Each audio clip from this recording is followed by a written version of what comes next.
trouble. Yeah. I don't want no Man, trouble. you ain't been showing me no love. You've been beating me up, Shetty Jones. It's time.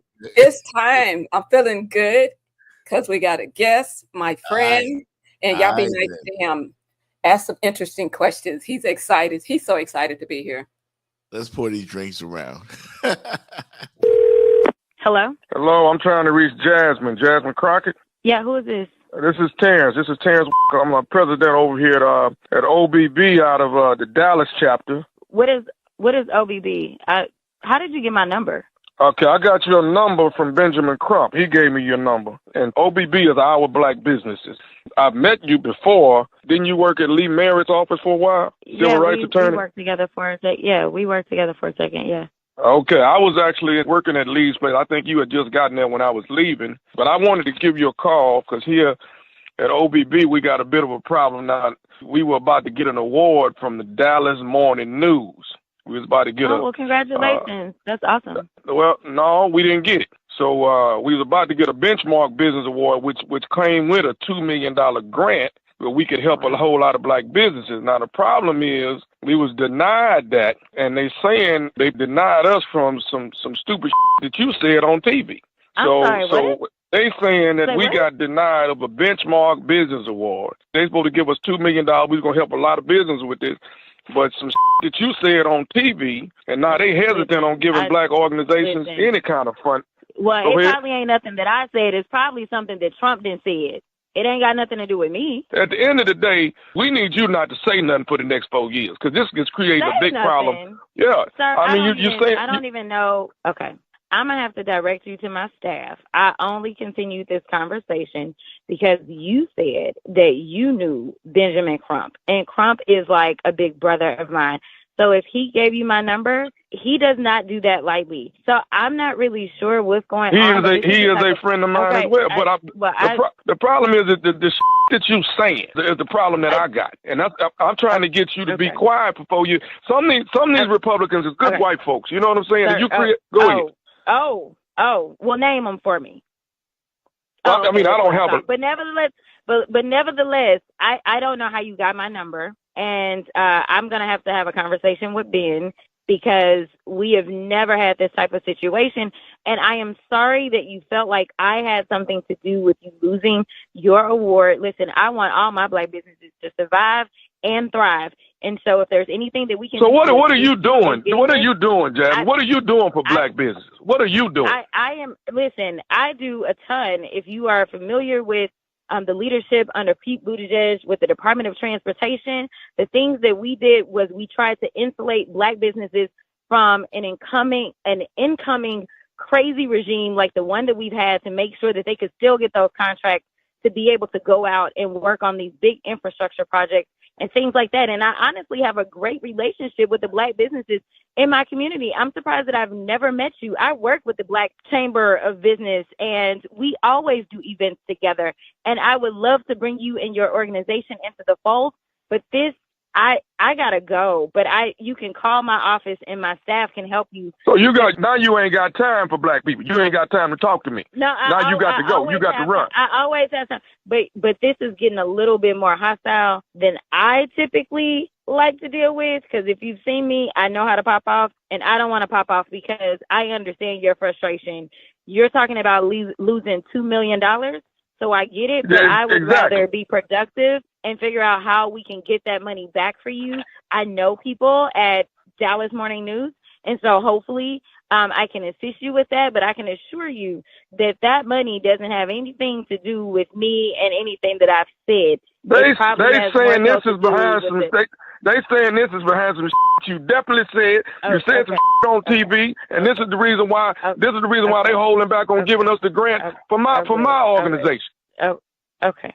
And I'm sure this probably started when you got on there with that white lady with that bleached blonde, bad built beach body. When you did that, that's probably what created the problem on now. I don't think so.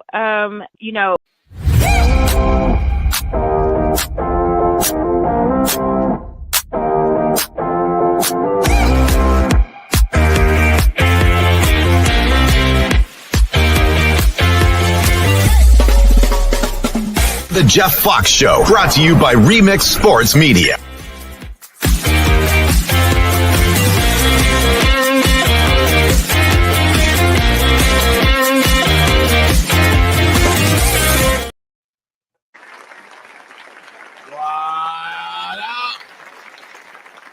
Good morning. Good morning. Good Good morning. morning. Good morning. As my girl Jasmine Crockett, man, the next president of the United States. I wish. Prank phone call right there from nephew Tommy. That was some funny stuff, man. I couldn't play the whole thing because copyright issues or whatever. But that was a funny thing that I needed today to get the mood off right today here in the show. Good morning, Fitz Davis. Good morning, Jenny Jones. I think it's Jenny Jones. I'm not sure What? if they done cloned you or something, because the gear that you are rocking right now, we don't do that around here. Yes, we do. No, we don't. Like, and she got a football. Oh, stop Wait it. a minute. Yeah, stop it. Oh no. Oh, she brought the mask up. Stop it. Oh. Y'all not ready? Y'all not ready? Jeff Fox, in the name of the you, I beseech you. In the name. Whatever. She brought the mascot. What the like fuck? Whatever. Like, I mean, come on, man. No, I know In the it's precious name of the you, I beseech you. North Carolina. I'm representing for my fam that's in the house today. Okay. All right. No doubt. So Shout don't out give me too much. Don't give me too much. That's all I'm saying. So you got a special guest joining us today. I do. And it's a Tar Heel. Tar Heel. Does that have anything to do with that damn Michael Jordan conversation that you won't let go? Don't make me go get my Michael Jordan dolls too, because I will. Yeah, I know you will. You know I will. I know you will. What up, y'all, man? What's going on? It's Happy a football Friday. Yeah. And things got popped off last night in the big leagues. Did you see opening day? Did you watch any baseball? Saw a little bit. I saw him hit that home run with the Dodgers. Whew, that just turned to it. And he hit a home run. Do you see my background? Do you see my background? So I'm representing a lot today. I got to give it to you. That was dope. That's dope to have that background on a day like today when things got started yesterday in the big leagues as the world champion Los Angeles Dodgers came out in grand style yesterday. Take a look at LA doing it only the way they can.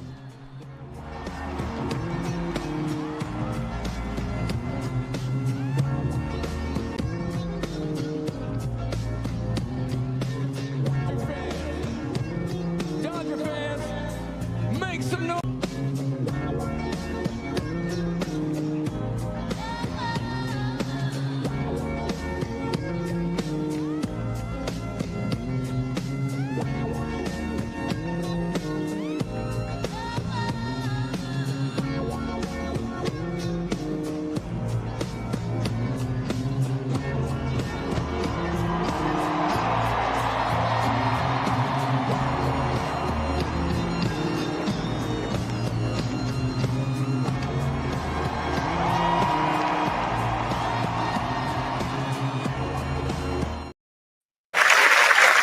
Ain't nothing like winning that chip, baby.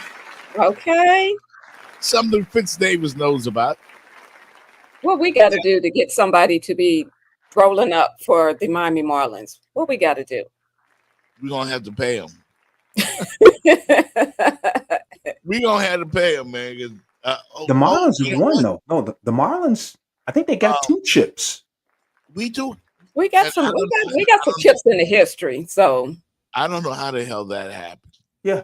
I'm like, what have you done for me lately? Yeah. I think the Marlins got 2 chips. I remember, I think the first one, they had 2 Miami Hurricanes leading them. Remember Charles Johnson was catching? Yep. And one of the pitchers. I know Charles is always at Heat games. Always at Miami Heat games. So big ups to him. But yep, the Dodgers broke out the hardware yesterday, and then they proceeded to go on the field and do what they do. Here's the 3-2. Shohei Hits this one to left. It's carrying over the wall. He delivers again. Ohtani, a home run. Tom Hanks must have called it. Magic called it. And the Dodgers. Yeah. Ain't nobody beating them boys this year. Ain't nobody. Well, I mean, I'm hoping my Yankees could do something, but I don't know, bro. I don't know. Dodgers look like the Dodgers. You think it could be a repeat? Yankees against the Dodgers again? It could be. I'm hoping for it. I'm here for it. Well, that number 17. But we need a different outcome, though. Yeah, we need a different. I need for the Yankees to handle business. So if we get there, handle your business. That's what I need. That was foul last year in the Fall Classic. That was really foul. But you know, guess who's in first place? Your Miami Marlins are in first place. Stop. Yes. You got jokes. I mean, I'm happy that we won, but everybody starts with a blank slate. So we're in first place. We can actually say at some point during the 2025 season, the Marlins were in first place. You got 161 more to go. I don't give a damn. You're going to take a picture of this one. We in first place. Do you got a picture of the standings? We are in first place, probably for the only time this year. But yeah, they got things started downtown Miami, wherever the Marlins Park is at. It's a great. Actually, it is by the old Orange Bowl site, isn't it? Yep, I think it is. And then they got a legendary Miami representative to go out there and throw out the first pitch. It was beautiful.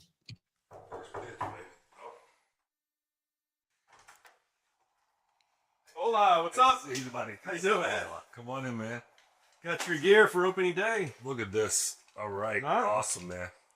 I love it. Thank you. How's the arm? Thank you. Well, I have a glove. Nervous? I'm not nervous. I just need to practice. Trust me, I can do it. 60 feet, 6 inches, right? Trust me, I got up there last year to pitch, throw into my son. Yeah. It's a lot further than you think. Yeah. No, I know. So you got to get on the mound too. Don't go in front light. Oh, okay. So get on, but I don't want to get on. I don't want to get on the, where the rubber is. But close, right? Because that'll mess up the guy that's pitching. Like I don't want people to get it. Superstitious stuff. Yeah, a little bit like that. This is cool. Thank you, guys. Oh, this is awesome. Hey guys, looking forward to opening day. Come see my first pitch. Oh baby. Oh, baby. And then the Marlins proceeded to go out to Jenny and Fitz and do this. That's a layoff. There's a swing and a line drive. Into the corner. Fair ball! A walk-off winner on opening day! Look at him come out of the dugout. Yeah, baby. First place. What they gonna say now? We're right here. Yeah. You know what I'm saying? Where Magic City at? We in first place. I say Magic City calling us bandwagon. Well, it's the home team, so gotta show them some love. But Jenny, Jeff has been recuperating from a lot of ankle surgeries over the last dozen years from jumping off that bandwagon. Listen, I don't love the Marlins, but I'm not going to say it too loud. I do love the fact that they have 2 World Series titles. Mm-hmm. I was very much into baseball. Then they traded Jazz Chisholm. The good thing is they traded him to the Yankees, so I'm cool with that. Yeah, I got to get to know these guys. They got a new manager. Everything is new down there. They had Flo Rida at the park yesterday. Flo. After the game, yeah. So, it all went at a big party yesterday. Yeah. Always with the after game concerts. I need to go on down to the ballpark. I haven't been in a while. Jenny, I will promise you this. That we can do. I got contacts. Are you down? You know what? Are you down? So today, I'm gonna take Jenny J. Jones down, and I'm gonna put Missouri on because you're gonna have to show me. The show you say, okay. Yeah. Okay. Yeah. I'm tired with the flapping the gums. No, I'm just. I'm going for the food. I ain't going front. It's the food. The food. You're going for the grub, huh? The food, man. It's like next level. Like they give us so much good food, Fitz. Like by the time the fourth inning comes around, you damn near asleep. you done miss all the double plays and force outs. Baseball kind of slow. That's sad, man. You had them peeled back and you done fell asleep. Like that's wild, man. For real. And we're gonna hit a quick commercial break. We're gonna come back, and Jenny gonna have to explain this North Carolina shit. Like for real. I don't know how you're gonna do it, but you're gonna have to explain this to us and to the audience when we come right back here on the Jeff Fox Show. Go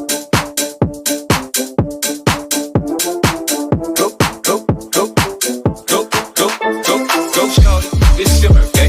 Go shorty, it's your birthday. Go shorty, it's your birthday. We gon' party like it's your birthday. You'll find me in the club, bottle full of bug. Mama, I got what you need if you need to fill a buzz. I'm in the habit of sex, I ain't in the making love. So come give me a hug if you're in the getting rough. You can find me in the club, bottle full of bug. Mama, I got what you need if you need to fill a buzz. I'm in the habit of sex, I ain't in the making love. So come give me a hug if you're in the getting rough. Go shorty, it's your birthday. We gon' party like it's your birthday. We gon' sip a party like.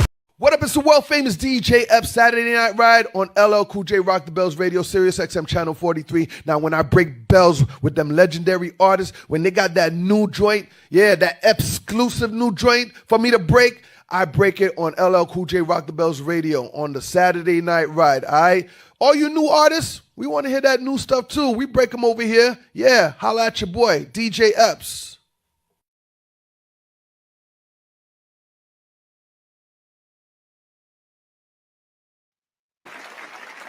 Y'all check my dog out. He got a new record out, DJ Epps. Yeah, Hey, show us your flex. Yeah, what up? Hey, on another show, we just saw Dan Marino. We ought to have a discussion, maybe a little segment about the greatest South Florida icon sports. We talked about coaches, remember? We talked about Jimmy versus Pat. But I got to tell you, I think Marino might be right there at the top. Oh, he's in the Florida. conversation. I think he might be over Wade, even win a title. But I think Dan Marino, when you think about players, South Florida, Dan Marino. But we don't take this. Let's stop, Jenny. Stop. Before you, this is before you. We've had that discussion, but we can circle back to it. We can circle back to it and prove you wrong. Yeah, I saw you glaring at me. We're gonna table this. Yeah. Yeah, I want to know what the hell Jenny is doing in here with Carolina Blue. There she go again. There she go again. You're going to have to explain this, man. Like, my fam is getting ready to join us. Jeff, Jordan. Just a there you go. Oh, that's day one. That's day one. That's that beautiful Carolina Blue, Miss That's that beautiful Carolina Blue. Oh, wait a minute, Jordan. Don't be saying my government name up on here. I got you. Man. OG Dirty Bird. I got you. See, good morning, everybody. Meet Jordan Tucker, man. He is a former, of course, Carolina football player, ex-Pittsburgh Steeler, ex-CFL effer, and all that stuff. So Jordan, of course, is here to chop it up with us here on the Jeff Fox Show. Much love, Show. JT. Welcome. Much love. Welcome, Jordan. Glad to be here. Glad to be here. Glad to talk. I know the conversation. So let's get it rolling. Let's get it rolling. See, and Fitz was already trying to clown a little bit, but I'm like, I'm just showing love for my fam. So don't be disrespectful. No. Hey, Brother Tucker, my father was in North Carolina. He was stationed in Fort Bragg in Fayetteville. Okay. Huge Carolina fan. Okay. That's where he wanted me to go to school. So but I went to Miami. But was it Miami by accident? Was that by accident? Stop it, youngster. I'm old school. This is way back in the day. I was up in Connecticut, and my dad. It's a great school. Fitzgerald's a great school. Carolina, great school. You know, and he was in Fort Fayetteville, and that's all Carolina territory. And Jordan knows this. I quickly, when I lived in the Research Triangle, Duke is right there, North Carolina State in North Carolina, but they don't call them North Carolina. Everybody there calls them Carolina. And I was shocked. I was like, what do you mean, Carolina? Even though South Carolina, no. In that state, Carolina is North Carolina. And I don't care what Duke does or whatever North Carolina State does, whatever Jordan School does. That's the standard. That's real talk. That's the We standard. rocking with this blue and white. That's it. Carolina. We rocking with this blue and the white. You know, Jordan, I'm glad you're here on the show today because we need you to explain some stuff to us Canes fans down here. I love talking about Miami now. Yeah, when did y'all get good at football? Like what? I thought y'all was a basketball school, and then y'all started beating us. You know, I don't know. You know, I got to Carolina 2017, and Miami was still top dogs in the ACC, and people were scared to play them. I don't know what happened. Maybe they heard about Mac Brown and joining the conference, but after that, I think I went 3-0 against Miami. Damn, he hit us where it hurts, man. I wish I was done. 625 rushing yards in 2020. God damn. Oh, Jordan. You just make it. Ooh. You know, I mean, we can take it like we're like that Bobby Hurley with Danny Hurley. You know, we got the rings, man. Show him, Fitz. Show him. No, but I gotta say this with Jordan. They still running for yards against us. They still running, man. I remember they came down here to Hard Rock Stadium, bro. Boy, it was like they opened up some Mack trucks on the offensive line. Y'all like dogged us on the ground without throwing the ball. Man, I was having fun out there. I was having a grand time for those 4 quarters. So Jordan is the Mac. Jordan is the Mac truck. Come on now. Jordan, much respect to you, Jordan. They had a 300-yard rusher, a 200-yard rusher. This is not midget football, Lily. This is big-time football. North Carolina had 600 yards. I was watching that. I'm like, but Jordan, you guys had a really solid team, though, man. No, shout out to my running backs and my other offensive linemen. All those boys know how to play ball. Like you asked, when North Carolina turned into a football school per se, as well as a basketball school. I don't know. I think we decided to really gel as a team. The people that I came in with in 2017 were true athletes, and all of them could play. Every single one of them could play. So once they kind of developed over those 2-3 years, and then finally got a real good coach who could put you out on the field and produce, I mean, everything gelled together. I mean, our offense was one of the most dominant offenses in the country, and I think it displayed across 3 years from 2019 to 2021. Yeah, I mean, I never looked forward to Carolina week at all because, you know, you guys kept giving us problems, man. It kept running like the big holes on our defensive line. Granted, the Canes were trying to be the Canes again, but North Carolina always gave us problems. Oh my God! Just thinking about North Carolina, oh my damn! But what was the experience like for you, man, playing in big time ACC football, and coming down here and playing a big time program and dominating?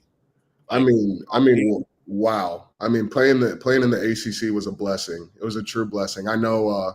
Growing up in Georgia, a lot of people thought I was going to SEC. I myself thought I was going to SEC for a while.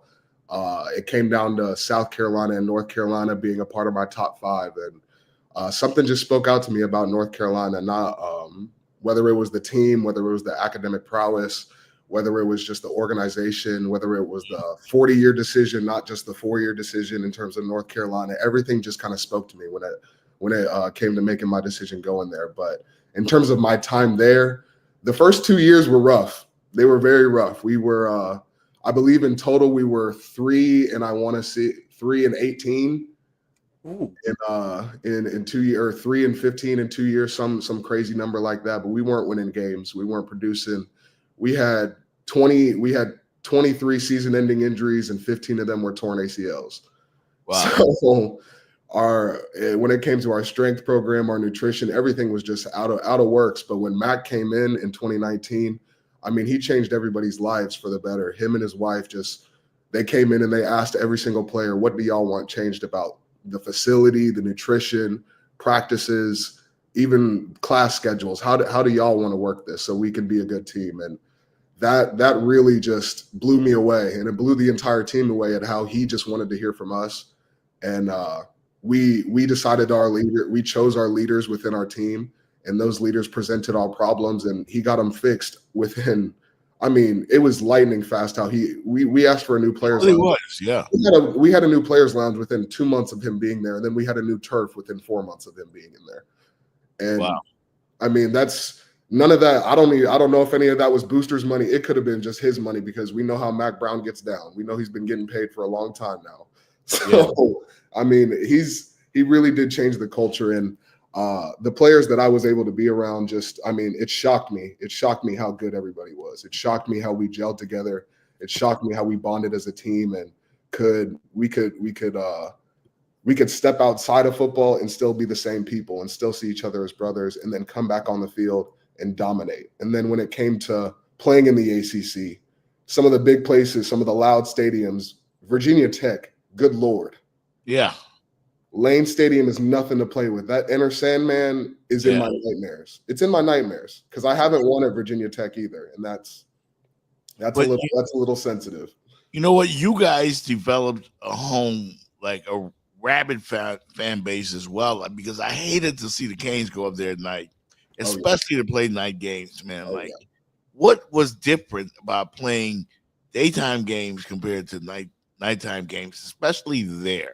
So crazy enough, me and my teammates used to think we were cursed because we practice so early in the morning. We're getting up at 5 a.m., going to practice we're hitting grown men at 8 a.m. You're hitting another grown man at 8 a.m.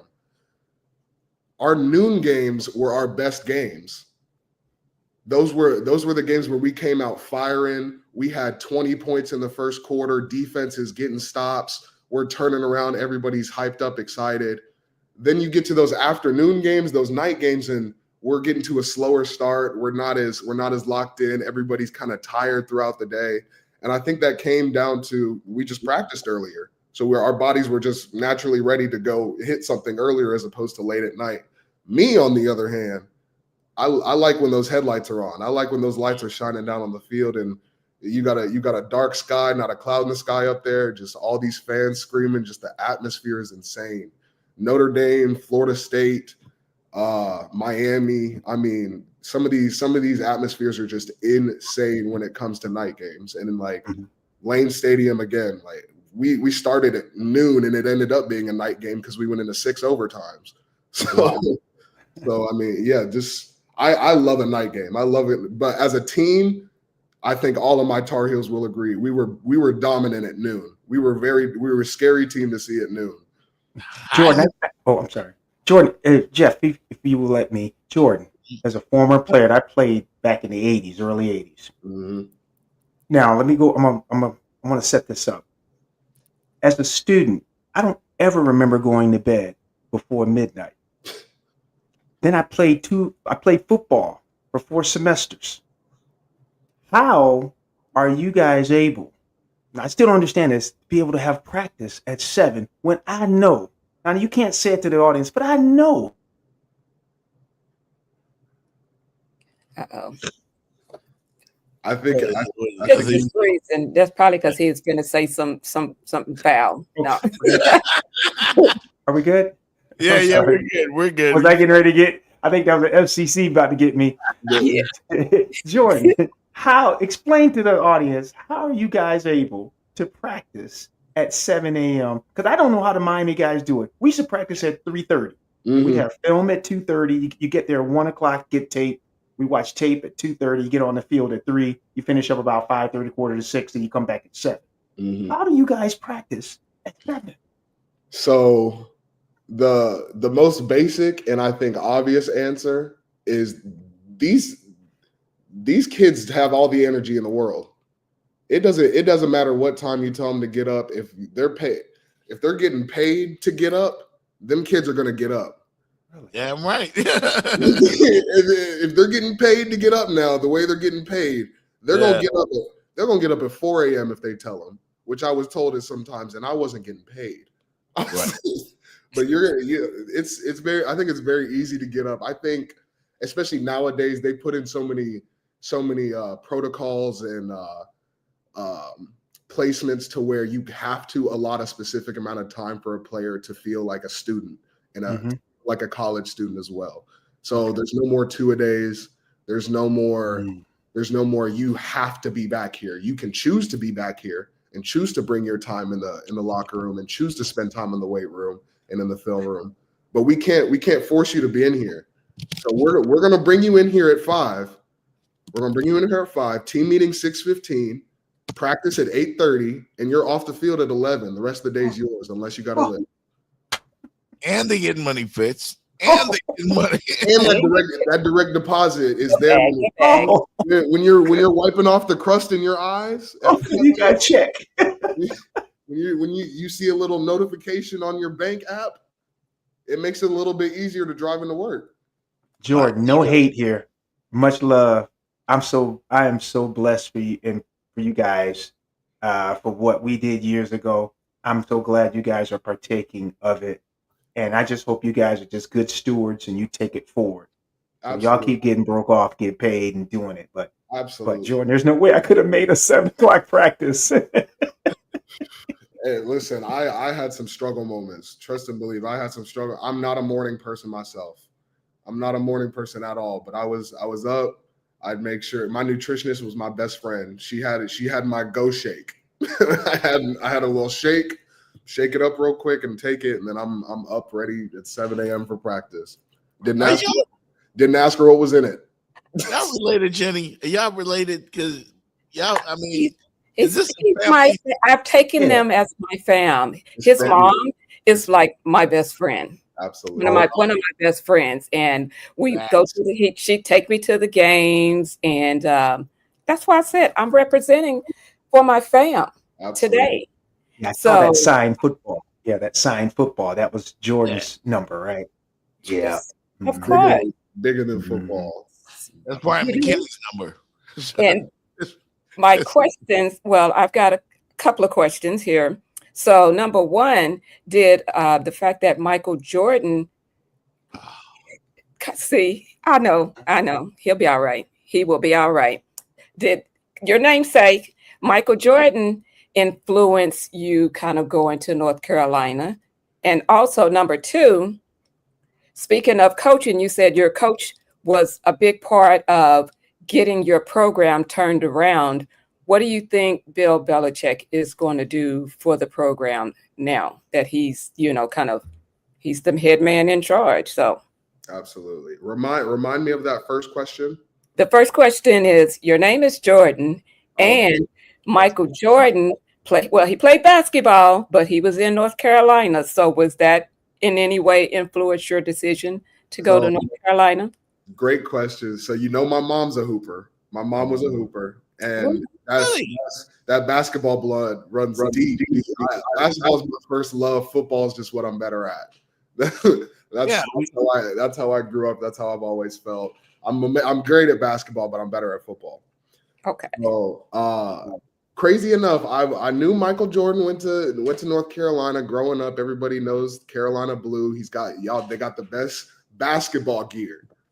But when I went to North Carolina on my official visit in 2017, none of that was in my mind. They took me to a basketball game, which was amazing. They played a ranked Florida State team where they beat them. It was amazing atmosphere being in the Dean Dome. It was hectic. It was wild. And it was just a regular season game. It was awesome. But that didn't have too much influence on my decision. The biggest influence when it came to Michael Jordan and me going to North Carolina was the fact that he said they were going to give the football team Jordan gear. So, 2017, when I went up there for my official visit, in my meeting, yes ma'am, right there, in my meeting, or in the group meeting where they had with all the recruits, they announced that they were going to switch over to Jordan gear as a football team instead of Nike. And I was like, I mean, I was like, y'all got me. Y'all got me. Y'all got me. And just so you guys know, this is from his head. This is part of his headgear.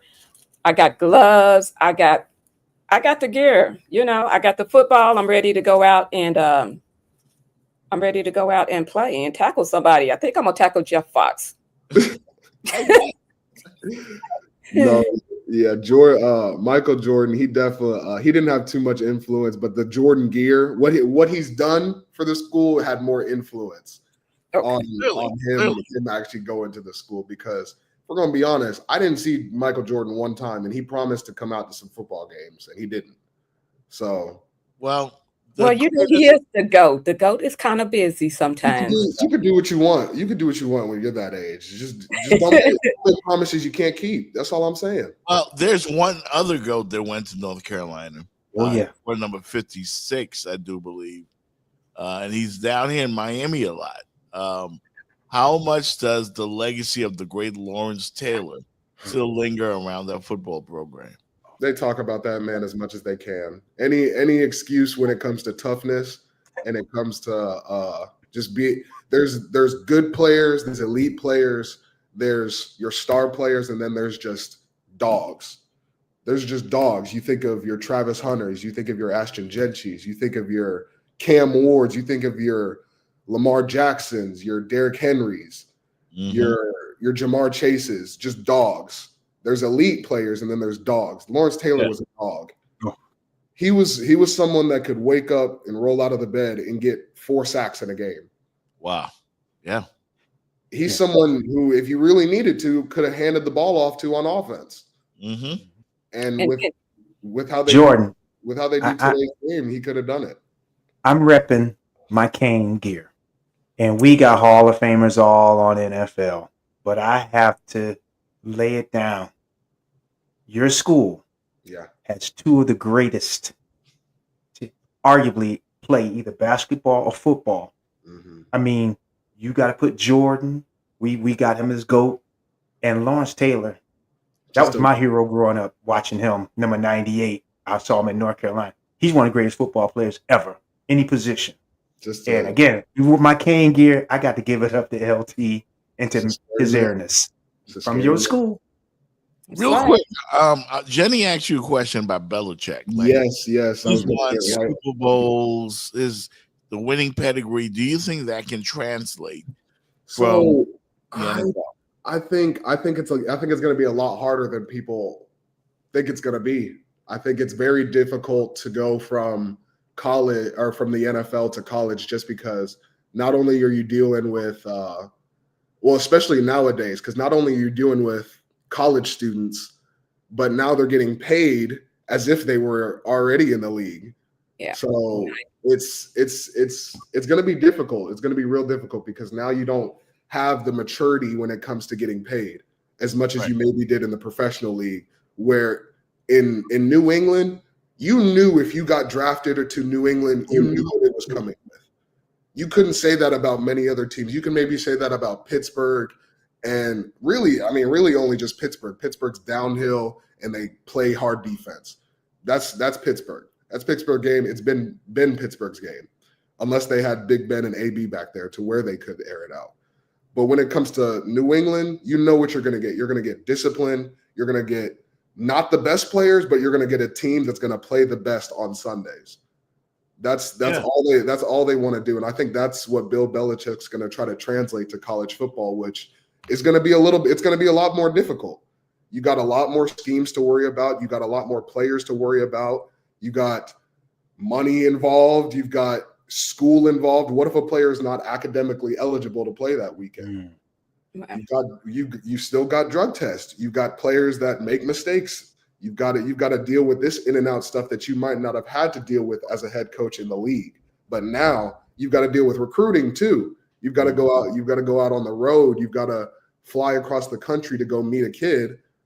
Whereas when the league, you're looking at a name on a sheet, pulling up 30 plays of film and saying yes or no. Yeah. So I think Bill, I think he'll do his best.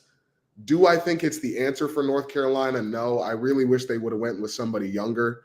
I think he replaced Mac Brown to replace him with somebody who's just as old as him.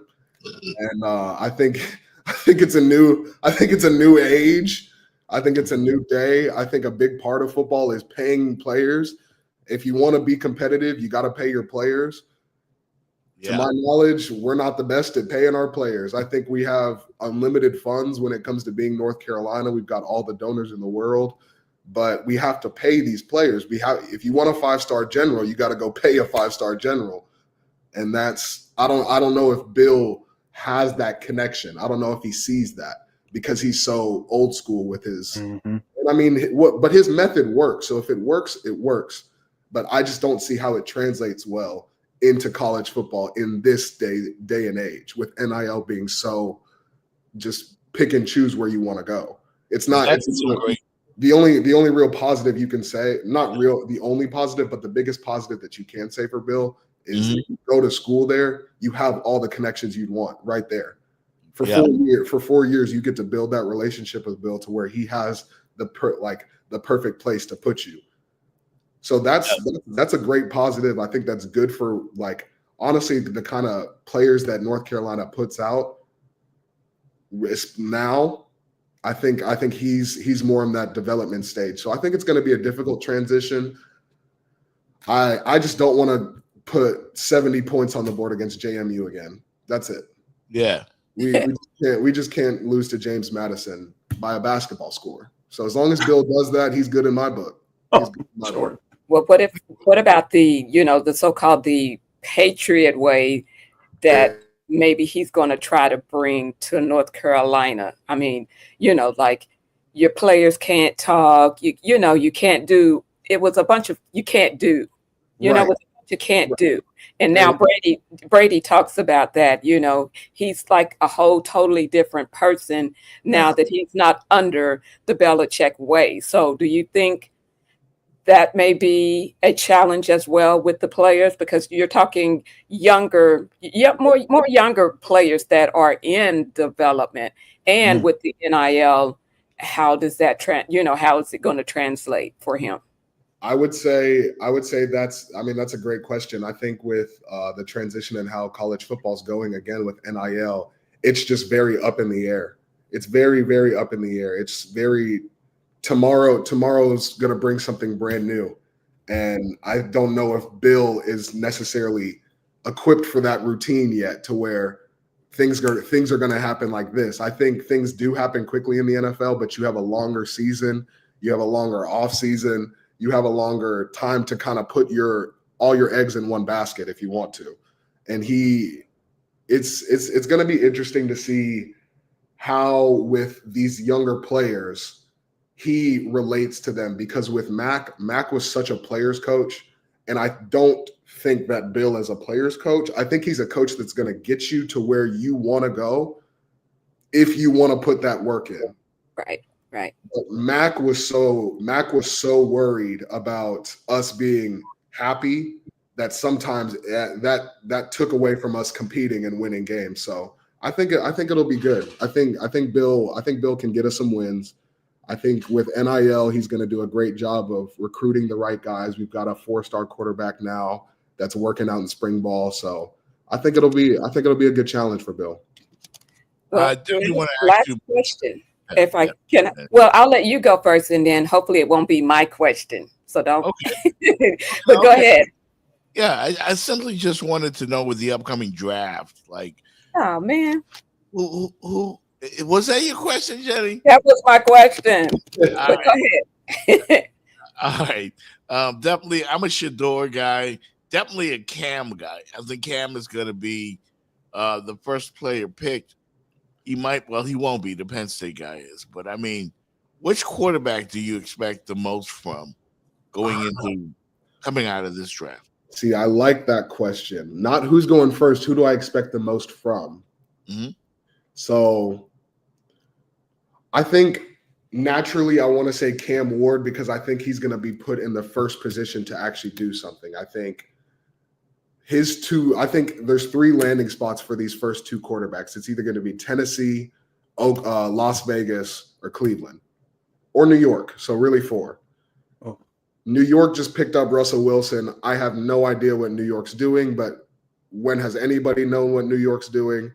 So I think New York knows what New York is doing. That's what I'm saying. So they could draft a quarterback. I mean, good luck, Giants. Good luck. I got some boys on that team still. I love y'all. Good luck to y'all boys. But in terms of who do I expect the most from? Honestly, Shedeur. I do expect the most from Shedeur, unless he gets put into a developmental stage. So if he gets taken to New York and he gets sat behind Russell for a year, which again wouldn't make much sense to me, but you can't expect much from him. But if he gets taken to Cleveland, if he gets taken to Las Vegas, where he can compete for that starting job and win it, then I'm going to expect you to back up how you talk. You don't have to be perfect in my eyes. Again, I'm a football player. I know I'm an offensive lineman. I know more than most that there's no such thing as a perfect game. There's no such thing as a perfect season or a perfect player. You strive for that impossibility, but that's about it. True. I expect you to go out there and play football. Don't dance around in the pocket for 15 seconds, knowing that you've got Myles Garrett on the other end coming to get you. Just be a quarterback and make decisions. If it's not there, throw it away. Yeah. If it's not there, throw it away. I'm sorry. Well, the last question. Travis Hunter, he wants to play 2-way in the NFL. You think that's going to be a success, or is he going to get smashed in the mouth? I think Travis Hunter's an athletic kid, born in Florida, raised in Georgia. So I mean, that's one of the craziest hybrids you can really ask for. I mean, you're talking about taking care of your body. I think he's well on a great path for doing that for a long time in the league. When it comes to playing both ways, I think it's very unrealistic. I think it's very unrealistic because not only is your body on the line, but the team's money is on the line. Okay. So if you get hurt and you're playing 2 ways, you gotta fill that spot for 2 players instead of 1. So that means you gotta pay out 2 more players instead of 1. So it really is a whole business. And but I think he'll have certain packages where he's allowed to go on the other side of the ball and maybe run a dummy route, throw the ball on a double pass, take a bubble screen to the house. I think that's well within his wheelhouse. But him taking 20 snaps on the other side of the ball a game, I think that's just unrealistic. I think that's I agree with you. I agree with you. Yeah, if I could chime in quickly, I believe I'm with Jordan because in college, someone like Travis could be the best player on the field for like 8 or 9 games. Mm-hmm. I mean, he's arguably the best player on the field, either side of the ball. But in NFL, he's going to run into situations where he may not always be the best guy on his side of the ball. He won't be the best on the field for 2 or 3 years. There'll be lots of games where he will be overmatched by guys. And again, he's a brilliant athlete. I'm not trying to hate on him, but Jordan is real. When you get to that next level, I believe a cornerback is for him. It's the best of the best. And there's going to be some people that are going to want to show you. They're going to want to show you that you can't do this. No doubt. Hey, man, thanks, Jordan. Jordan Tucker, great analysis coming from you, sir. We will invite you. We'll invite you back here on the show, man, because we want some more of that, especially during the season. And we'll see how the young guys do as the NFL draft will be upon us real soon, and we'll see who are the impactful players, man. And we definitely could use some of your analysis as we look at these young guys, man. What are you doing these days? Absolutely. Loved being here and would love to be back and talk during the season and answer any and all questions about the youth, about what's going on, because these kids are running around rampant, number one, with all this NIL money. I see a Dodge Charger and a Hellcat every other day. With some 19-year-old Lambo. Hey, I'm not mad at full of money. I ain't mad at him. I ain't mad either. As far as me right now, I'm out in Houston working at the YMCA as a director on the wellness floor. Okay. And I am also working with a agency that just started about a year ago called Dream Makers, where we're working with some of the athletes in football, the college athletes, trying to help them get to in and out the transfer portal, as well as manage some of their NIL deals and try to find more deals for them, whether that's training or just advertisement, getting in commercials, and just trying to really push the player now and trying to build and develop that relationship as an NFL agent would. That's awesome, man. Awesome stuff. Yay. Jordan Tucker, man. See, Great stuff.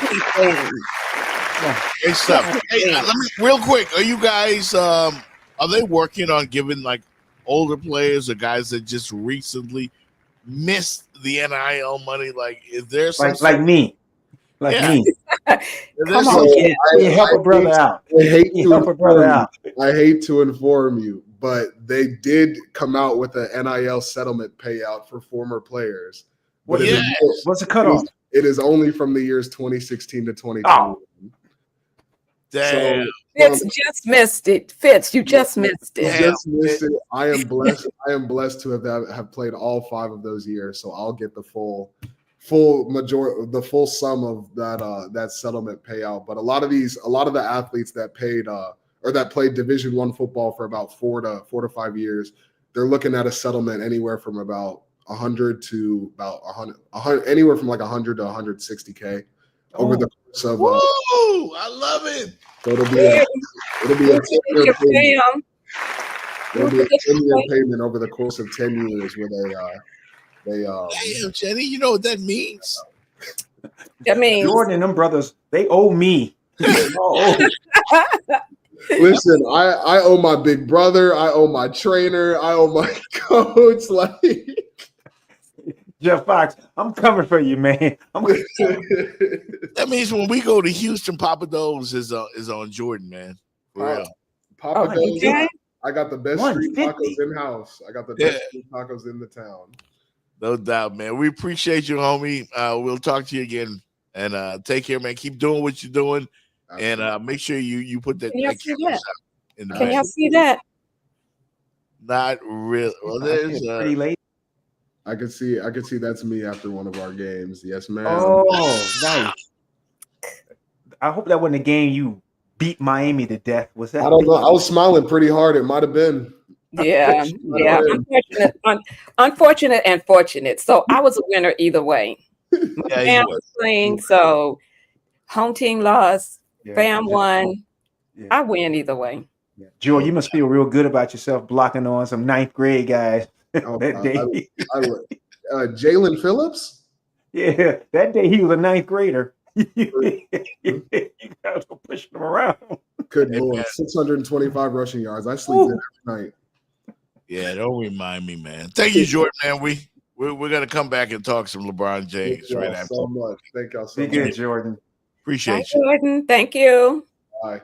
What up, everybody? This is Jeff Fox from the Jeff Fox Show.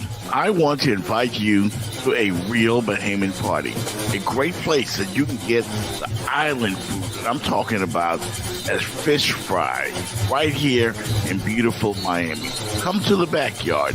Yeah, that's right. It's east of Miami, the backyard, where you can get that real fried fish, fried conch, grilled conch, any kind of way you want it, they will do it for you. Lobster, fish, chicken in the bag, shrimp, all kinds of great island eats right here in Miami Gardens and east of Miami. It's the Bahamian thing. Niceness. Pull up on East of Miami. Check out TJ and Cindy at East of Miami for the best Bahamian food, best fish, the best chicken, the best conch, the best stewed fish. All right, they've got it all. Island food, 18014 Northwest 6th Place in Miami Gardens. I'm talking about the real deal, not the fake stuff. This is real Bahamians making real Bahamian food. In the backyard, come on and check out the vibes. East of Miami, 18014 Northwest 6th Place in Miami Gardens. Tell my man TJ Jeff Fox sent you. You heard it first right here on the Jeff Fox Show. It's the back. His ass lies a lot. And there's a lot of shady stuff that he does. And one of the things is his passive aggressiveness and the two-facedness and smile in your face and dig you behind the back. I happen to know that about him, which is why I don't like him. I would have gotten my ass kicked because had that man put his hands on me, I would have immediately swung on him. Immediately. I would have immediately swung on him. Swing the remix. I would have immediately swung on him. He swung on him. He swung on him. I would have immediately swung on him. I would have immediately swung on him. He swung on him. He swung on him. I would have gotten my ass kicked. I would have gotten my ass kicked. I would have gotten my ass kicked. My ass kicked. Immediately. I would have gotten my ass kicked. I would have gotten my ass kicked. I would have gotten my ass kicked. My ass kicked. Immediately. Ass. Ass. Ass. Ass. Ass. Ass. Ass. Ass. Ass. Ass. Ass. Ass. Ass. Ass. Ass. Ass. Ass. Ass. Ass. I would have immediately swung on him. I would have immediately swung on him. He swung on him. Yeah, I do not agree with that last part of that message. I want to chop this up. Jay Fox, Jenny Jones. I want to get into this. I'm so sick. I want to get into this with Stephen A. I know that's your boy, Jeff. I want to get into this. I've had Let's some time. talk about it. Let's talk about it, people. Let's talk about it. Yeah. Jeff, I'll let you start it off. I'll let you set it up. I think it's hilarious. I've had enough of it. I thought LeBron going on the Pat McAfee show and basically calling Stephen A. out. Like me as a media person, I don't ever want to be this story. So I get it that Stephen A. We're not supposed to be the story. We're not supposed to be. But he did. ESPN already got their money's worth. They paid Stephen A. $100 million over 5 years, and he's the number one trending topic, not just in sports, but trending anywhere. Is Stephen A. Smith and LeBron. So they're getting their money's worth. They want attention. They got it. Okay. Well, but ain't your boy coming for all the media though? Yeah. It kind of came for Windhorst. And Windhorst made his name off of LeBron. A lot of people have made their name off LeBron. Yeah. It was 20 years. I'd like you setting that up, Jeff Fox, Jenny Jones. So here's where I'm at with this. Break it down for us, Fizz. I am for being fair and consistent. And let me give you an example where I'm at. LeBron, they have been going at this guy for years. All his life. And let me address this thing with his son, Bronny, about fair and consistent. I'm talking to Stephen A. and these other guys. There is a 2-time MVP currently in the league, and he's won a championship with Milwaukee. I'm giving hints. Mm-hmm. First name Giannis. Last name, we don't know how to pronounce that. His brother was on that basketball team for 5 years. Yep. His older brother, averaging 2 points a game, 1 point a game, 3 point a game. Giannis had his brother. Milwaukee has done everything for Giannis. Giannis has ran that coach away, yelled behind the scenes, got Dame Lillard there. Mm-hmm. He's run that Milwaukee franchise. I don't hear anything toward Giannis Antetokounmpo.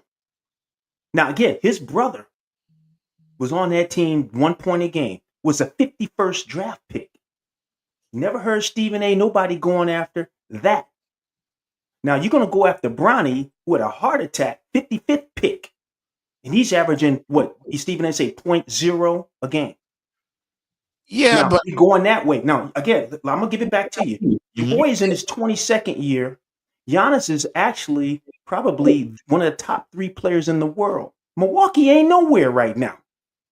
Why isn't the eye there on what's going on in Milwaukee, which was a championship team, should have been winning multiple? And we're talking about LeBron James. I mean, the lens should be in Milwaukee.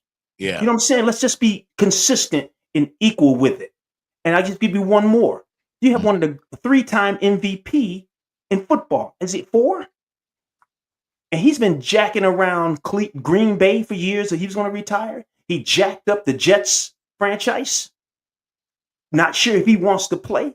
The lens should be on Aaron, what he's doing to the league. Well, because he's current. But again, we talk about LeBron, but I'm watching the same venom. The stuff should be going after Aaron Rodgers and should be going after Giannis. Because Giannis specifically, because he's relative. But I don't hear it, Jenny. I don't hear it, Jeff. I'm just saying we can attack Bronny James. We can attack LeBron. Let's just be equal with it. I'm done. Yeah. That was a mic drop moment, I think. Oh, it's on fire, baby. I left it like James Brown. You can. I mean, tell us how you really feel, Fitz. I mean, I'm gonna say, hey, I understand with Stephen A. But to me, he's bigger than that. You don't have to. I'm gonna ask you a question, Fitz. You're a historian. So, was Giannis responsible or demanded to get his brother on the team? I mean, I'm just asking a question. Yeah, his brother was originally drafted by the Knicks, but he stayed over in Europe, played in Greece. Then he played a few games with the Knicks. Then he went away and he came back in 19. He played with his brother and actually got a ring. He was on that team that got the championship when Giannis led it. Now, people said, you know what, Bronny, why should he have a roster? I say the same thing. What gave Giannis' brother a roster spot?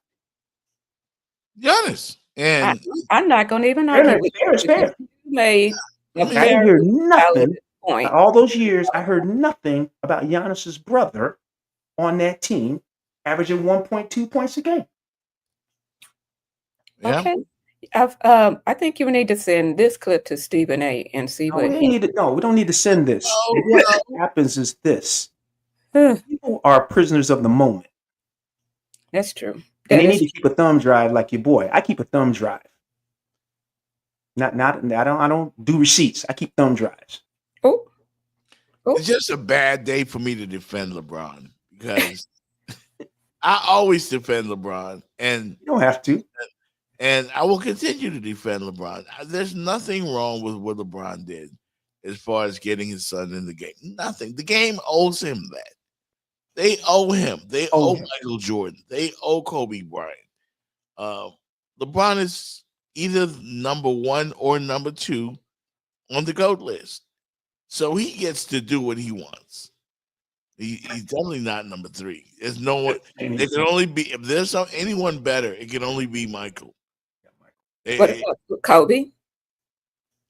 As much as I love Kobe, and I love Kobe, but Kobe's not better than LeBron James. He's just, I don't know. Kobe is a carbon copy of Michael Jordan, but if you're not the original, then you can't be better than the original. Well, tell your boy to take off number 23 then. He won that because of MJ. He said so. He also revealed during that Pat McAfee interview that he's not friends with Michael Jordan. I mean, shit got crazy yesterday or the day before. Yeah. That McAfee interview. Kendrick Perkins got involved. There was so much mudslinging and name calling, and Stephen A. saying he would have swung on LeBron, even though he knows he couldn't beat. He got beat down. No, he wouldn't. And he admitted that. But, a lot of us, if somebody hits us, whether we can beat them or not, you're going to hit back, My motto is, if you're going to start a fight with me, you might want to better take me out because there's going to be a sign on your behind that said Jenny was there. Yeah. Okay. Okay, for real. Can't be going out like no punk. I just want this story to go away, and we ask ourselves, how many times do we have to keep hearing about it? Tell us about that. Not 2, not 3, not 4, not 5, not 6, not 7. It's like every day something comes up. Stephen A. is just milking it all the way to the bank. Like, so is LeBron. Like they both keep talking about it. Let it go away. Nobody cares. Jeff Fox, I don't think it's going to go away, and I'm going to tell you why. We said it on about a week ago. Critiquing his son, fair. But when he said as a father, I think you should step in. Jenny, that's where I believe it was crossed. The line was crossed. And he went on that show. That was purposely. That was a dig at Stephen A. Because Stephen A. and the punter kind of called his name. He was on his show. He's in Indianapolis. Pat McAfee. They're rivals on ESPN. Who's the biggest guy at ESPN? Because they brought McAfee and gave him a huge deal. And Stephen A.'s deal at least matches that. It's in the neighborhood. It's definitely in the zip code. Yeah. But he gave McAfee quite a bit more candidness than I think I've ever heard him give Stephen A. Would you be correct on that, Jeff? I don't think Stephen A. even ever interviewed. They're not friends. They hate it. They're not friends. And they will never be friends. I can tell Never. you that. I know there's never. They do not like each other. Stephen A. is standing on business, letting people know, I do not like LeBron James. And he's telling everybody why. His ass lies a lot. And there's a lot of shady stuff that he does. And one of the things is his passive aggressiveness and the two-facedness and smile in your face and dig you behind the back. I happen to know that about him, which is why I don't like him. Don't like him. Yeah. And that's personal. And Stephen Yes, it is. He thinks that it's because Michael Jordan is his GOAT that LeBron doesn't like him. And he doesn't like LeBron. Here's what the streets are telling me. That LeBron actually knew that Anthony Davis was going to be traded. But is that really new, though? Come on. It's not new, but he denied it, Jenny. And I know. He denied it. Came out flat-faced, denied it. Anthony Davis said he denied it to his face.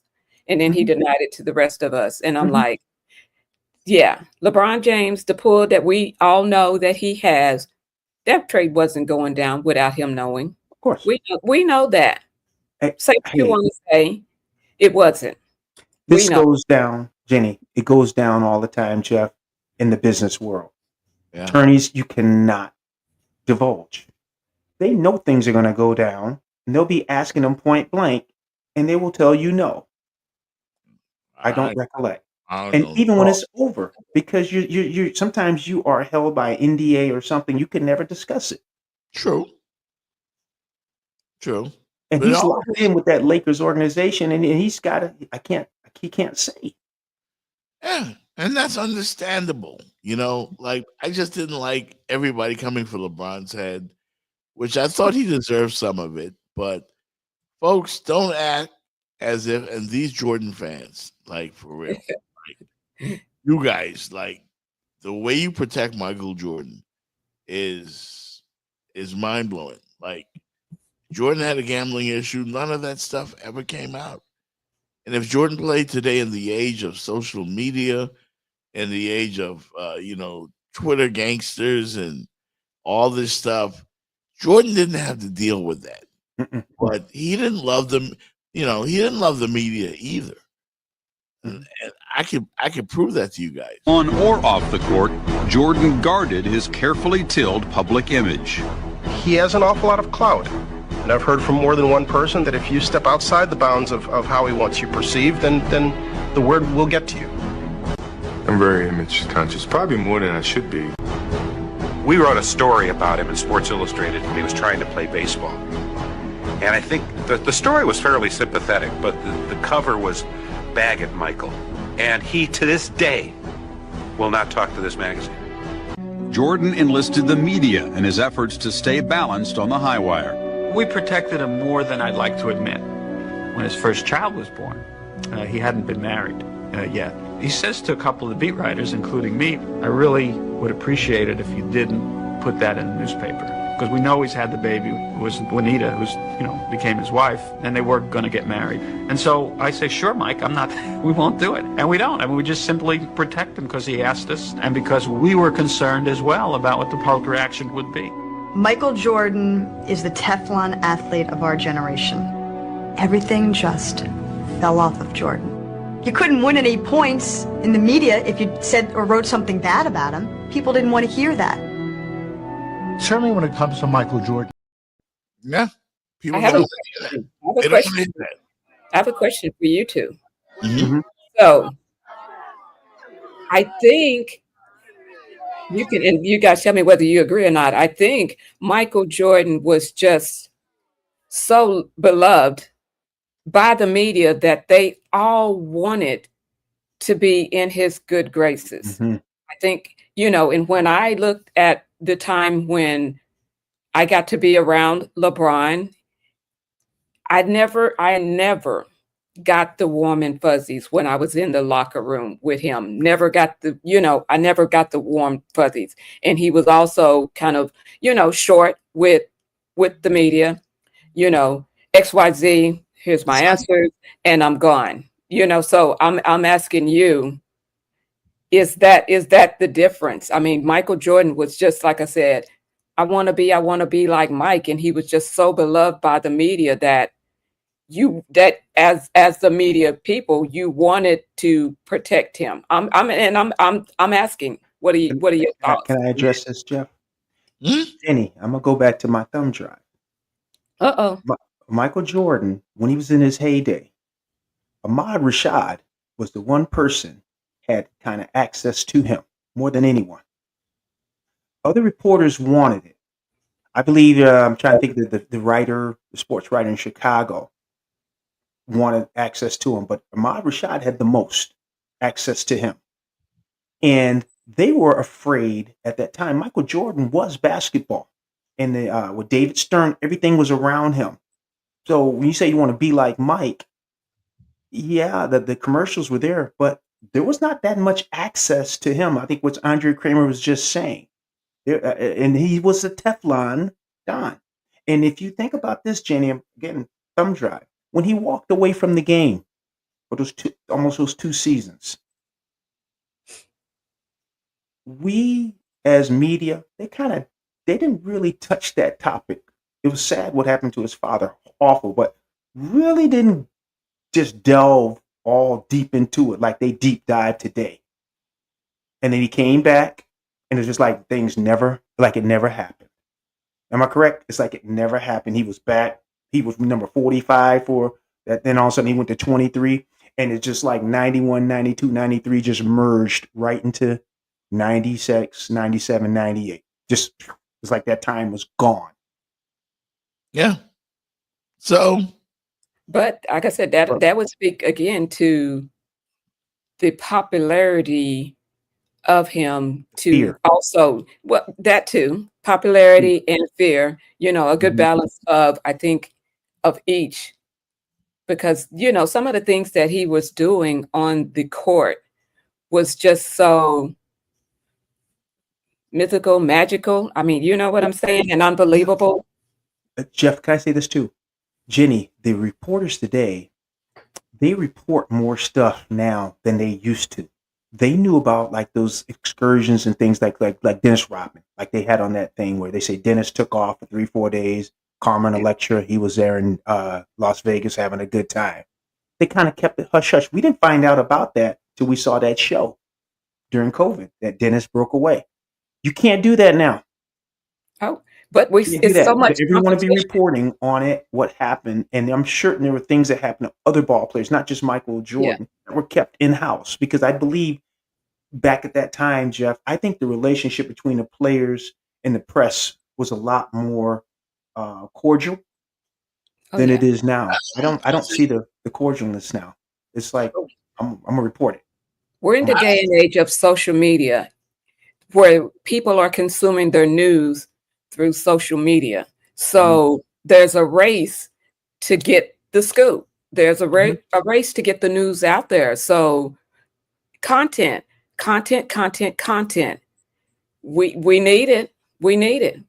We live off of it. We thrive off of it. Feeding the dragon. That's the problem that the athletes today have is we have the social media highway.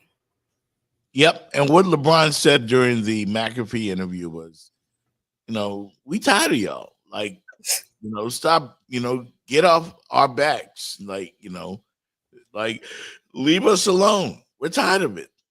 We're tired of it. And the game has always had these reporters snooping around. Early in his career, Stephen A. Smith had an issue with Allen Iverson. They grew closer together, but I know, that it was not always, they butted heads a lot. Charles Barkley, he knows better. During his playing days, he hated the media. He wanted to throw guys through glasses and stuff. Like, practically hated the media. And, the relationship that they have with, you think of a Kyrie Irving or Kevin Durant, these guys hate the media. Yeah. And the fact is, if you're LeBron James, if you're Michael Jordan, they're coming for you. Yeah. They want to know everything. Jeff, you're hitting it. And a lot of players, Jenny, with Jeff's point, reason too, they will do an interview. Like Jeff interviewed me, just say I was really good. And out of that 10-minute interview, Jeff will take certain snippets and just make it. And I said, whoa, and things were said out of context what I said. I would say it, but I didn't say it in that context, but Jeff would put it out there. So then you're trying to say, no, I did talk to Jeff Fox, but that's not what I said. Right. And Jeff is trying to get himself popular too. And a lot of that did happen. And that's why a lot of these guys have been wary of the media. Not all reporters did it, but enough of them did it. Like with the little snippets to where. And I think today now it's just really, to your point, Jenny, feeding the dragon and content. Yeah. Content is king. I would want to be an athlete today. Yeah. You don't want to be. You don't want to be. Like, I was there at 790 the ticket when something really interesting happened to a former player. It was Tim Hardaway. Tim Hardaway was on the Le Batard show, and Tim Hardaway said something about gay people. Remember that? Yep. And Dan Le Batard, gave him an olive branch to like, do you know what you're saying? To like, don't say that, like, but he couldn't say it during the interview. He tried to show him, but Timmy didn't go for it. And Timmy said, I hate gay people. Oh my God, what did he say that for? The story went national, almost destroyed Tim Hardaway. Yeah. Almost, and that's what the media can do to you. Yeah. And athletes know that. That's why they're so reluctant to talk to you. Yeah. And I will tell you, in my time covering the Miami Heat, I never had an issue with LeBron. I never did, Jenny. I thought LeBron was great. Never had an issue with Chris Bosh. Loved interviewing him. We would talk about kids all the time, about his kids. Dwayne Wade was cool, but he can be a bit diva-ish sometimes. But can't they all? Can't they all? All I know is I was covering the team during the Big Three era, for a freelance radio station, and my job was to get the Big Three. If you didn't get the Big Three, then you didn't do your job. So I was trying to cover the other locker room as well. I was on my own. I had to cover the other locker room. And by the time I got to the other, by the time I got to the Heat locker room, it was trying to be done. And I had, please, Mr. Chris Bosh, just give me one sentence, one sentence. And, and he was kind enough to do that for me. And I always was treated kindly by Dwayne Wade. LeBron James never really made eye contact. Like I said, I never got the warm and fuzzies. I've rooted for him on my team. But I just never got the warm fuzzies ever. Yeah, I mean, it could be like that, but certainly, I hope this story. Fitz, you said it's not going to go away anytime soon. No, but I hope it does. ESPN is turning into TMZ. You know what I mean? Ooh, like, dang. Jeff, brother, you preaching? Yeah, like come with it, man. Come with it. We don't watch ESPN for that. We want sports. We want good stuff, but the gossip stuff, like they can keep all of that. Like we don't need that. That's not what we're interested in. Well, but as long as they trending though, they're gonna keep talking about it. As long as and if LeBron comes and says something, then Stephen A. got to say something. Stephen A. says something, then LeBron got to say something. So it's like ping pong, ping pong, tennis, all of those. That's what we're gonna get until somebody decides to zip it. No doubt. I want to ask you guys a question that's not related to LeBron or Stephen A. Thank God. There was a story trending yesterday, and I know you're both religious. What did you think of this, or what do you think of this clip from Marvin Sapp, the world famous gospel singer, who locked the doors in the church? They said Jesus will never fail you. Man will fail you. And I think Marvin Sapp really failed with this shit. And they understand the cost that is involved. There's 1,000 of you. I said close them doors. Ushers, close the doors. Close the doors. Close the doors. It's 1,000 that's watching online. This is a small seed. If I get 1,000 online to give this, if I get 1,000 in the sanctuary to give this, that's $40,000 tonight. Now, everyone up here, we've all sold and seeded, but I need everyone standing up here with us, with me, to plant a seed of $100. Because again, it costs to sit up here. And this is what I need you to do. If you're giving electronically, or even if you're giving tangibly, I'm gonna have y'all come to the altar and give it, because I need to see 1,000 people moving. Bring them baskets. I want the baskets up here. I want to see the folk. Y'all start moving. Y'all can bring it right now. Come. 1,000 people need to give $20. 1,000 people need to give $20. 1,000 people online need to give $20. This is easy, saints. 1,000 people, $20, and we locking the doors, and y'all locking the door until you show me the money. When I saw that article, I thought of Creflo Dollar said he needed an airplane. Wow. That you were told how much to give. Not you got to disclose your financial situation and told how much you got to give. Because he got bills. He got paid for those private jets and and the rest of y'all can't leave out of here till I see your pocket going on. Like, what pastor? You shouldn't be getting my money. I'm sorry. You know who I thought about, right? When I saw that clip, I said, "There's only one other pastor. There's only one other pastor who do some shit like this."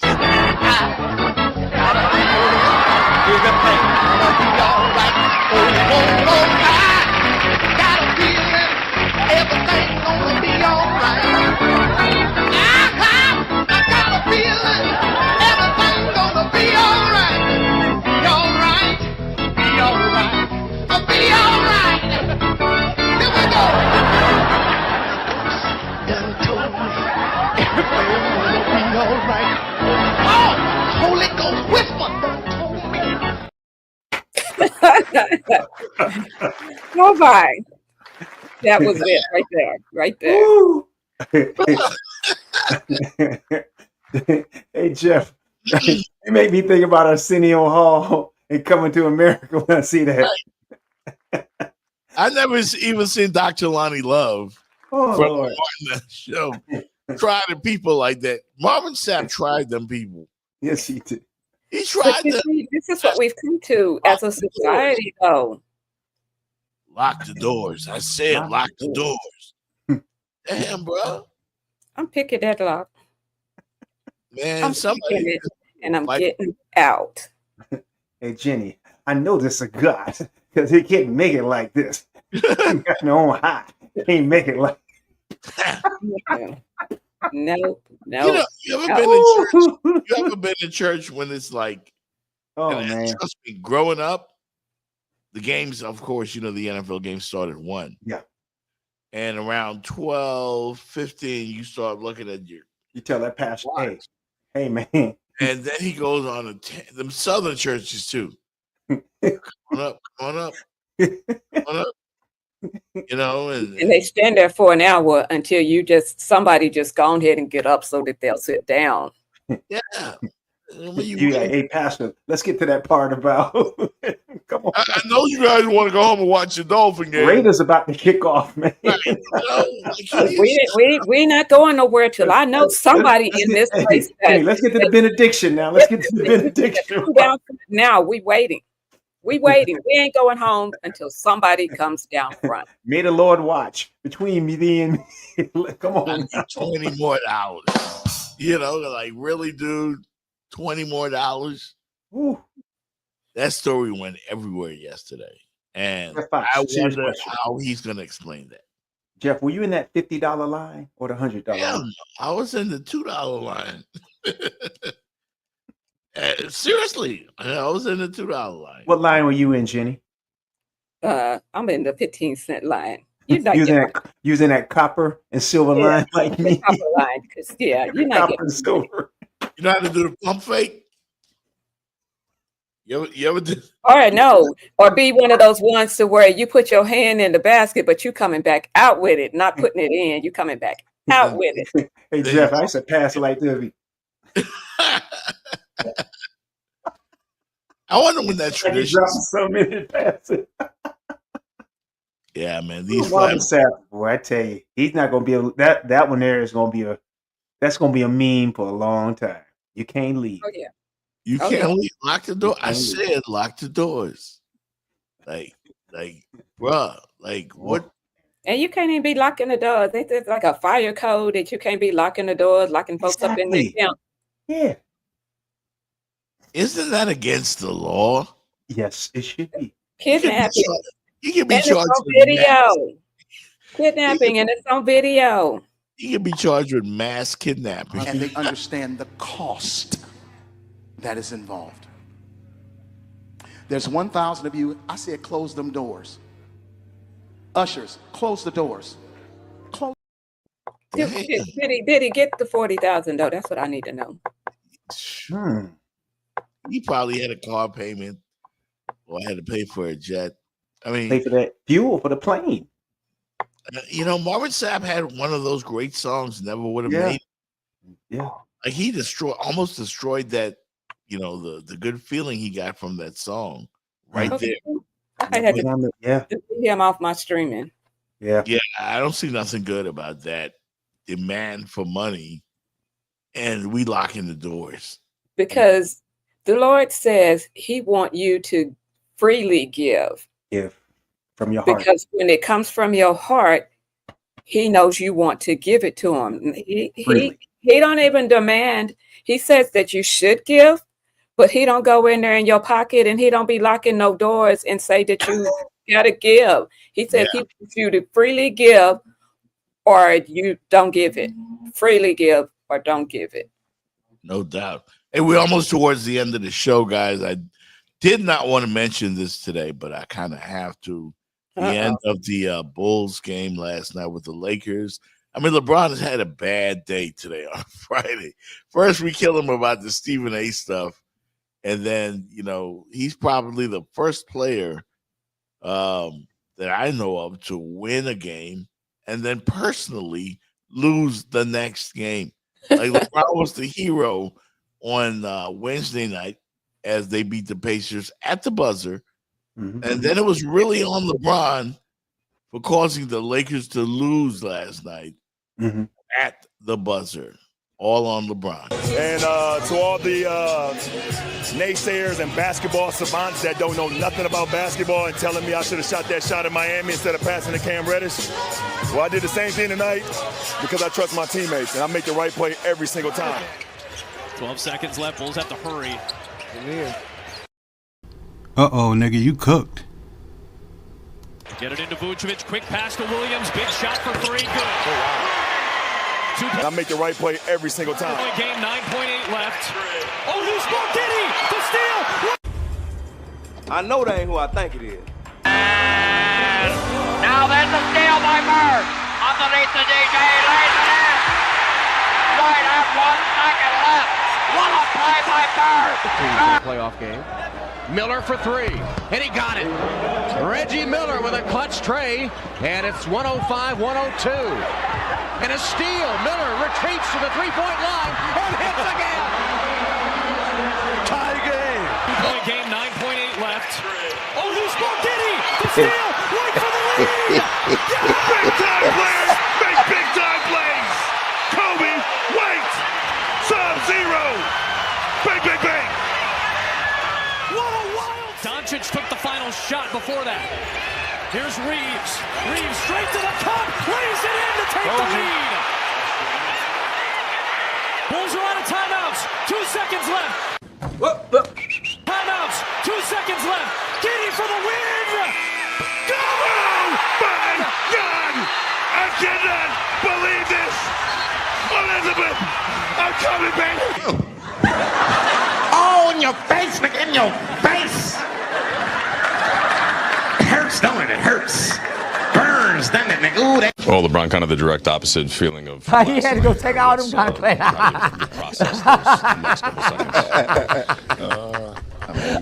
Position to win.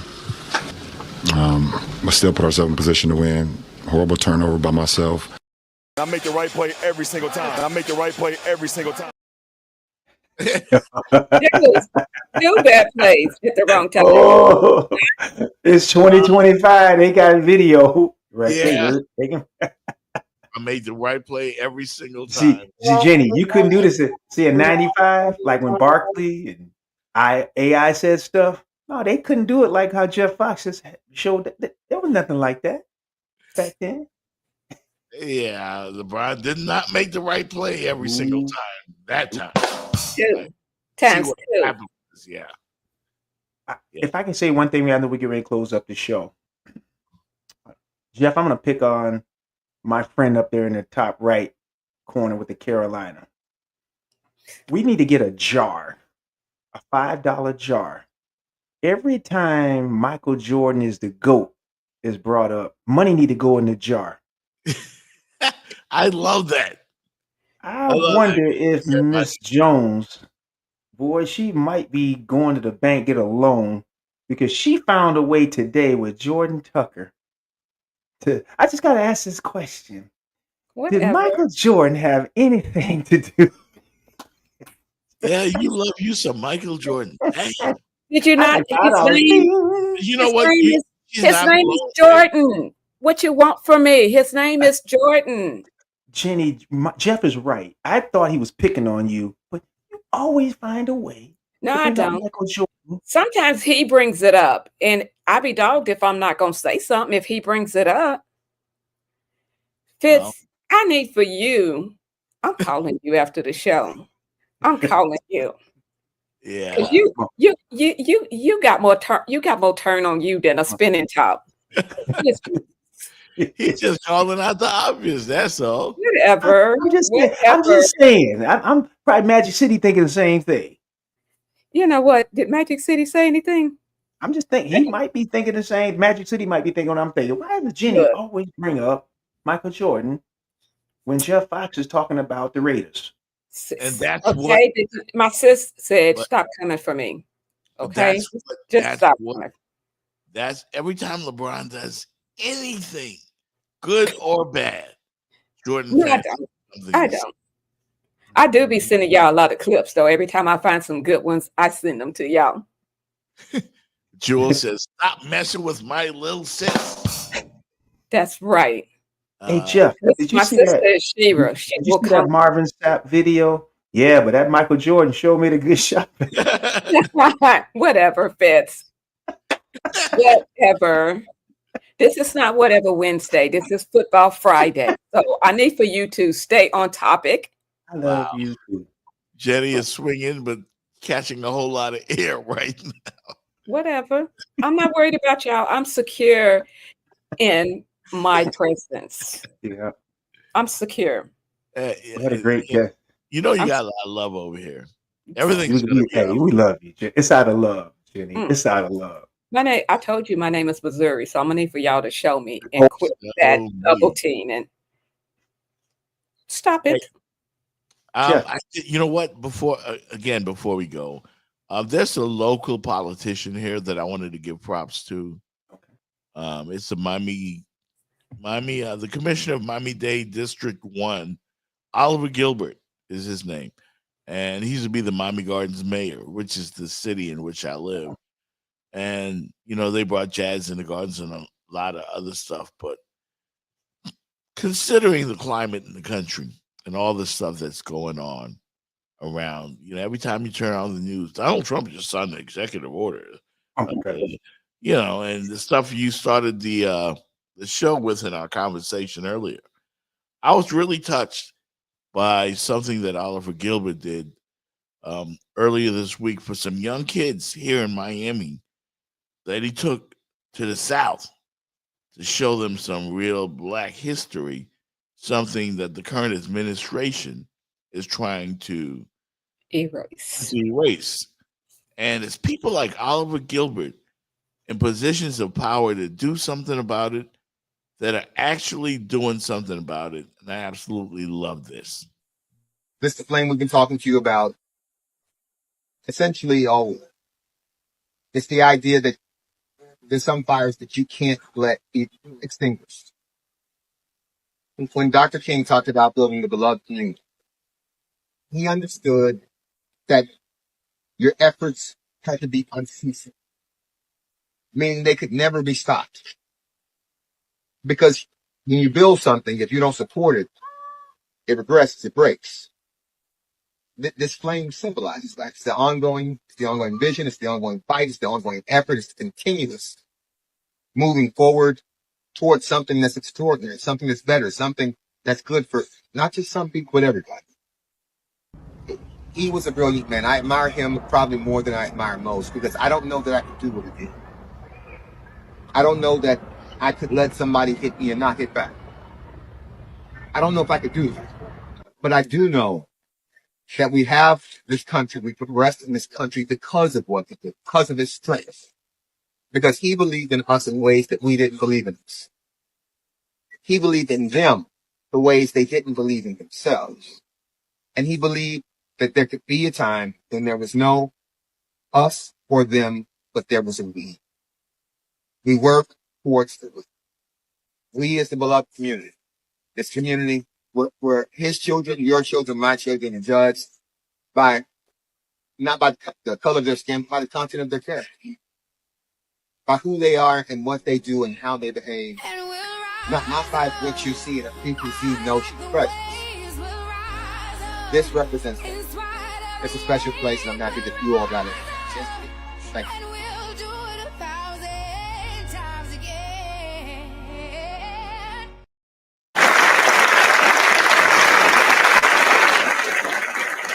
That's what I'm talking about. Yep. That right there is outstanding. Outstanding.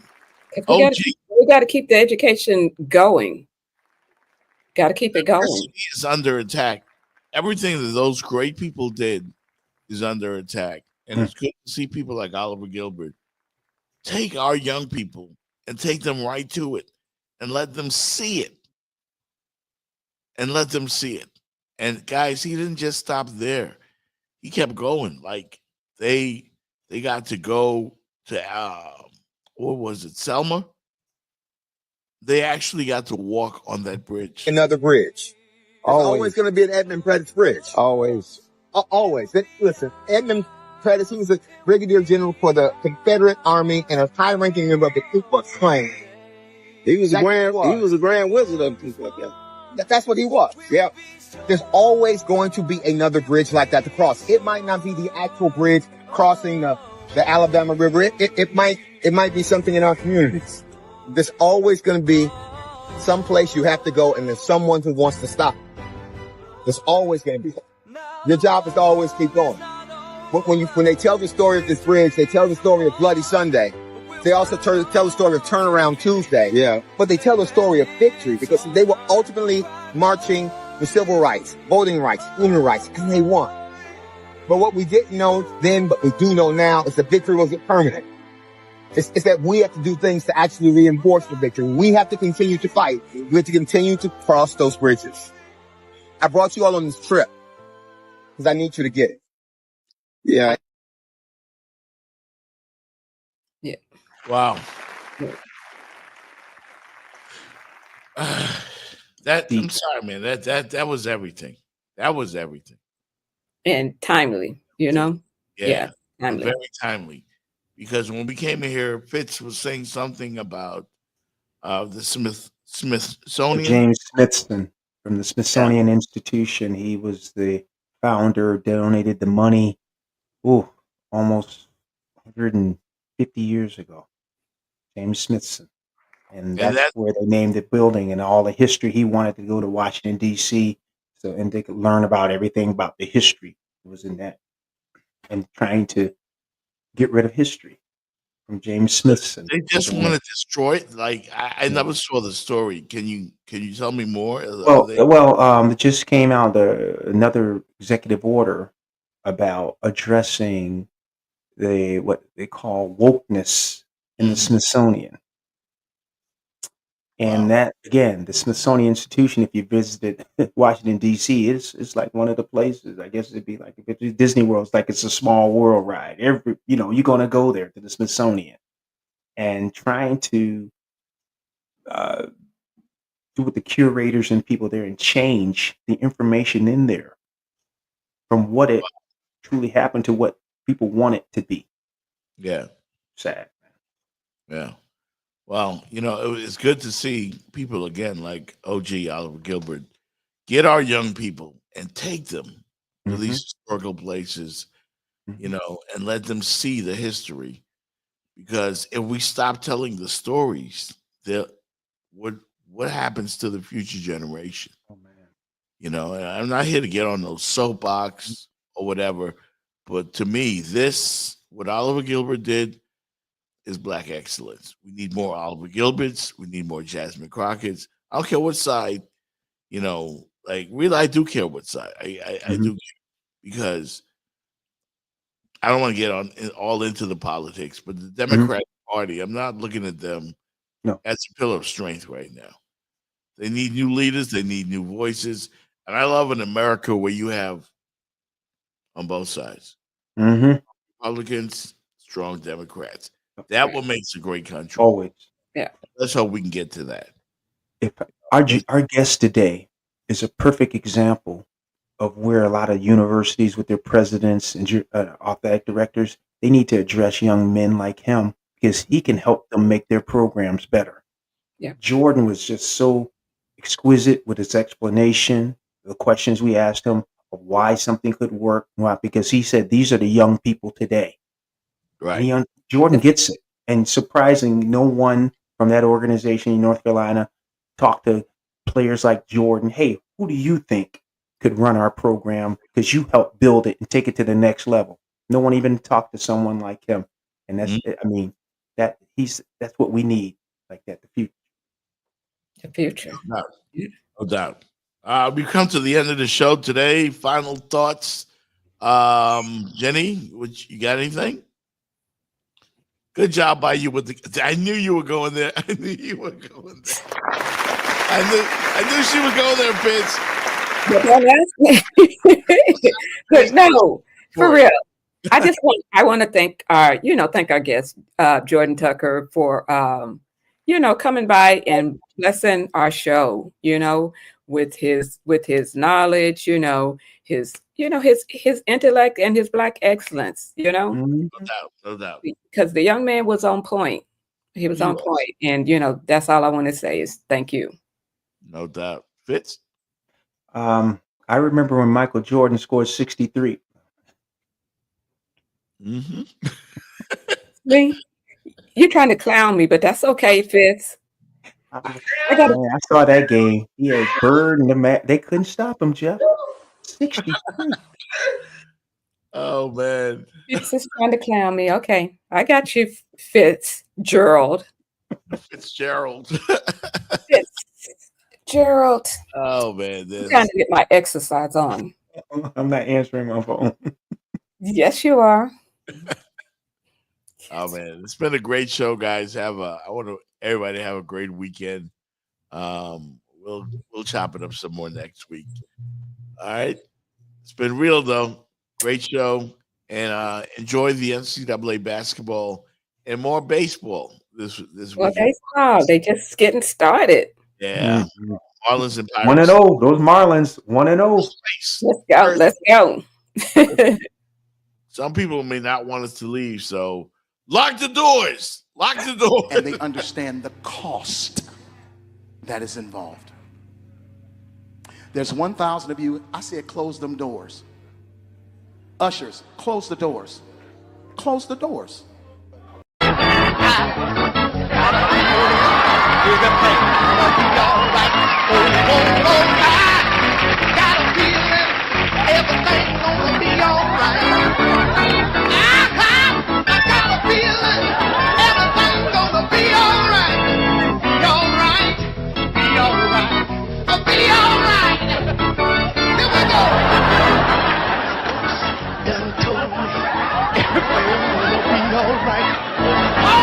Holy Ghost whisper told me everything gonna be all right. The Holy Ghost,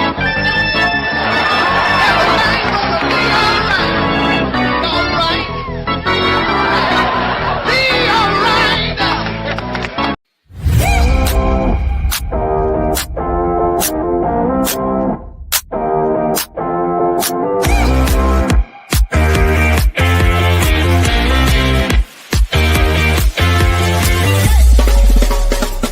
The Jeff Fox Show, brought to you by Remix Sports Media.